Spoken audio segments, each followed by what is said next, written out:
Hey everyone, it's Rajiv and welcome to my channel Rajiv's Reviews. In this video, I'm going to be giving my book review of The Wise and the Wicked by Rebecca Podos. The story revolves around this girl named Ruby who comes from a family of women having special powers. Now, these women are forced to escape their life from Russia because of some men who want to destroy them for their powers, so they come to America. Now, most of the powers from the family has diminished over time, except for one power where they have the ability to see their own time. Now, this is a power that each woman gets once in her life where she gets a vision to see how her life would be right before she dies in the future. So Ruby sees how she is going to pass away at a very young age before she dies, and even her cousin Cece has a very bad vision of her own passing. After they get this vision, both of them feel that they have nothing to hope for in life. But then Ruby's great aunt Paulina passes away, and Ruby finds out that she did not pass away according to how she had envisioned in her time. So Ruby and her cousin Cece start investigating into their family history to see if they can also cheat death like how their great aunt Paulina did and hope for a better future. I initially picked up this book because I loved the cover design of it. It is simplistic, it's gorgeous, and it reminds me of those old time classic fairy tales that you pick up. Coming to the plot, I thought it was very interesting and unique, and it was actually unlike anything that I had read before. I have heard of the basic tale of Baba Yaga before, but otherwise, I really did not have any information about Russian folktales in general.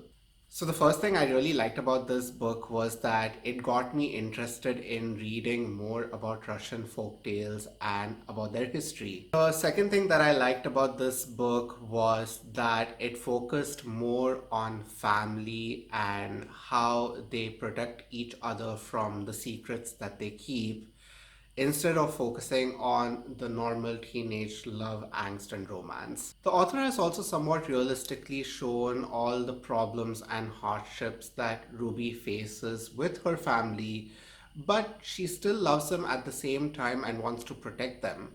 The author has also put in some LGBTQ themes where one of the characters is transgender and there's also a lesbian couple. So I thought that made the story a little bit more interesting. All the supporting characters like Cece, Dove, Talia are realistic and likable for the most part. In fact, I actually liked Cece's character more than I liked Ruby's character. While Ruby comes off as smart and savvy at certain parts, I really did not think that she was a great protagonist. For most of the part, she came off as a very confused girl who was always going to Cece or Dove to help her with her problems. So yeah, I actually like the supporting characters more than the main character because they seem to have more depth. However, there are exactly three things that I did not like in this book. Number one, the number of characters in the flashback.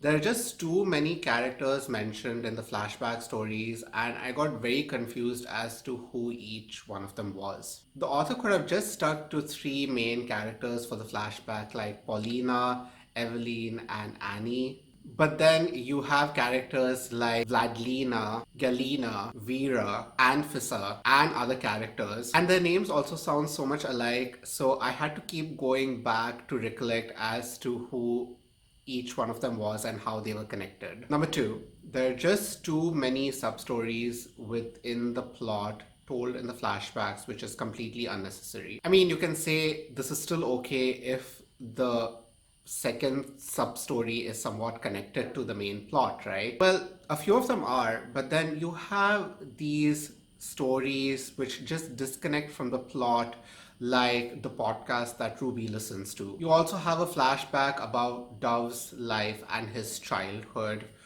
which was interesting, but it had no connection to the plot at all. And number three, the ending was just too disappointing. There is no conclusion provided as to what happens to any of the characters. So, the main plot of this book was for Ruby to find out whether she could cheat death or whether she had to go as how she has visioned it. But we are just left with a big question mark in the end where we have to decipher the ending ourselves, and I was very frustrated because of this. So, overall, The Wise and the Wicked had its ups and downs, but overall, it was just an average read. And I would give it a rating of only 2.5 out of 5 stars. If you enjoyed watching this book review video, then please do give me a like. You can also subscribe to my channel and click on the bell notifications icon to get notifications on whenever I post something new. Thank you for watching, and I will see you next time. Bye.